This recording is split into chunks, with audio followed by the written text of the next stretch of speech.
اگر انسان کی زندگی کا کوئی اسپیسیفک پرپز ہونا چاہیے تو اس پرپز کو ڈیفائن کرنے والا کون ہوگا؟ کیا انسان خود؟ لیکن انسان تو خود کریٹڈ ہے، وہ اپنا پرپز ڈیفائن نہیں کر سکتا۔ ٹھیک ویسے ہی جیسے ایک چھری، ایک نائف اچانک خود سے یہ ڈیسائیڈ نہیں کر سکتی کہ آج سے میں ایک پینٹ برش بنوں گی۔ پرپز ہمیشہ وہ ڈیفائن کرتا ہے جو اس چیز کو کریٹ کرتا ہے، یعنی کریٹر۔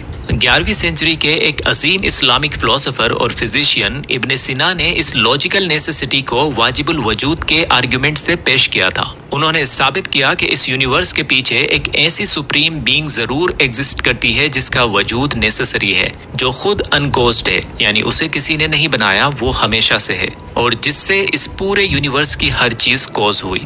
یہ سپریم بینگ جسے ہم اللہ کہتے ہیں، وہ واحد اتھارٹی ہے جو انسان کی پیدائش کا اصل پرپز ڈیفائن کر سکتی ہے، کیونکہ وہ اور صرف وہ ہی ماسٹر کریٹر ہے۔ اور آج کی ماڈرن فزکس بھی بنا کسی ڈاؤٹ کے ٹھیک اسی لاجیکل ڈائریکشن میں اشارہ کر رہی ہے۔ سائنس مانتی ہے کہ بگ بینگ سے پہلے کچھ نہیں تھا، پھر اچانک سے ایک ہائیلی ایکسٹرا آرڈنری اور ریجڈلی فائن ٹیون یونیورس وجود میں آیا۔ مشہور فزسسٹ اور ٹیمپلٹن پرائز ونر پال ڈیوس نے اپنی 2006 کی کتاب دی گولڈی لاکس انگما میں ایک حیرت انگیز حقیقت لکھی۔ وہ کہتے ہیں کہ اس یونیورس کے فنڈامنٹل فزیکل کانسٹینٹ جیسے گریوٹی، الیکٹرو میگنیٹک فورسز اتنے پریسائزلی سیٹ ہیں کہ یہاں لائف پاسبل ہو سکی۔ اگر ان لاز میں ایک ڈگری کے کروڑویں حصے کے برابر بھی چینج ہوتا تو اس یونیورس میں ایک سیل ایک ایٹم تک ایگزسٹ نہیں کر پاتا۔ یہ فائن ٹیوننگ کوئی ایکسیڈنٹل ایونٹ یا اتفاق نہیں ہو سکتی۔ کسی سپر انٹیلیجنٹ نے یہ یونیورس ڈیلیبریٹلی بنایا ہے، اور کامن سینس کہتا ہے کہ جب کوئی ہائیلی انٹیلیجنس بینگ اتنی کمپلیکس اور پرفیکٹ چیز بناتا ہے تو اس کا اسے بنانے کے پیچھے ایک بہت بڑا اور اسپیسیفک ریزن ہوتا ہے۔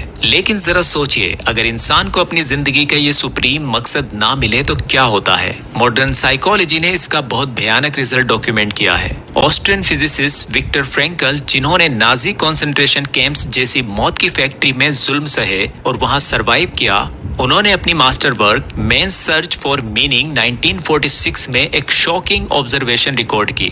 انہوں نے لکھا کہ اس ڈیٹ کیمپ میں جو لوگ زندہ بچ گئے وہ فزیکل طور پر سب سے طاقتور لوگ نہیں تھے، بلکہ وہ لوگ تھے جن کی زندگی میں ایک میننگ تھا، ایک مقصد تھا، جو ڈیپلی جانتے تھے کہ انہیں آخر کس لیے جینا ہے۔ جو لوگ سروائیو کرنا چاہتے تھے ان کے پاس جینے کی ایک ٹھوس وجہ موجود تھی، اور اسی عظیم فاؤنڈیشن پر وکٹر فرینکل نے لوگو تھراپی ڈیولپ کی، جس کی بنیاد یہ ہے کہ انسان کی سائیکالوجیکل ہیلتھ کا ایکچوئل پلر اس کا میننگ ہے، اس کا مقصد۔